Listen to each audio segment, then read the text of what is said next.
Shri KT Ramarao గారు. Speaker sir, నేను నిజంగానే సిగ్గుపడుతున్నా సార్. ఎందుకంటే పంట బీమాకు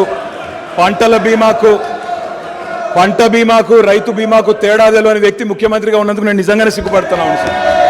పంట బీమాకు రైతు బీమాకు తేడా తెలియని వ్యక్తి మీ గొప్ప నాయకుడు, గొప్ప ముఖ్యమంత్రి. అధ్యక్ష, నేను ఒకటే మాట అంటా ఉన్నా అధ్యక్ష, వారు పర్సనల్గా చాలా దారుణంగా ఒక ముఖ్యమంత్రిలాగా కాకుండా ఏదో పిసిసి అధ్యక్ష పదవుల్లో అక్కడ గాంధీ భవన్లో కూర్చుని ఒక ప్రెస్ మీట్లో మాట్లాడినట్టు స్వీపింగ్ రిమార్క్స్. అధ్యక్ష, ఇవాళ ఆయన ఒక గౌరవమైన రాజ్యాంగబద్ధమైన పదవిలో ఉన్నారు.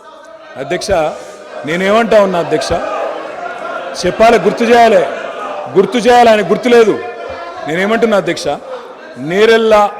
నేరెళ్లలో ఏదో జరిగింది, శాండ్ మాఫియా అని ఇష్టం వచ్చినట్టు మాట్లాడుతున్నారు. నేను ఒకటే అడుగుతున్నా అధ్యక్ష, 2004 నుంచి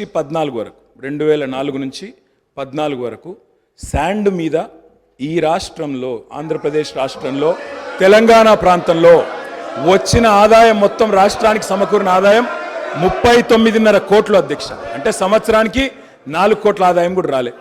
అదే 2014 నుంచి 2023 వరకు అధ్యక్ష, ఈ రాష్ట్రానికి శాండ్ మీద వచ్చిన ఆదాయం 5,000 కోట్ల పైచిలకు అధ్యక్ష. 4 కోట్లు కూడా ఆదాయం లేని నాడు శాండ్ మాఫియా ఎవరు సార్? కాంగ్రెస్ పార్టీదా? కాంగ్రెస్ పార్టీల జేబులు, నాయకుల జేబులు నిండినాయా?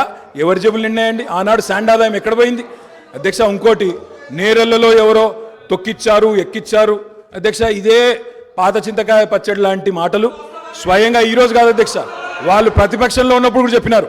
ఇది 2018కి ముందు చెప్పినరు, తర్వాత చెప్పినరు.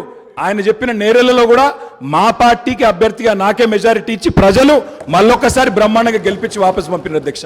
ఒక మాట అధ్యక్ష, నేరెళ్లలో ఏదైనా తప్పు జరిగింటే స్వీపింగ్ రిమార్క్స్, నోటికి ఎంత వస్తే అంత మాట్లాడడం.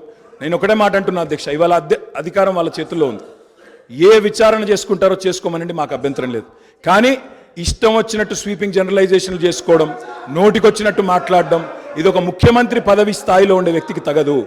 పంట బీమాకు రైతు బీమాకు తేడా తెలియని వ్యక్తి అక్కడ కూర్చోవడం నిజంగా ఈ రాష్ట్ర ప్రజలు సిగ్గుతో తలదించుకుంటున్నారు.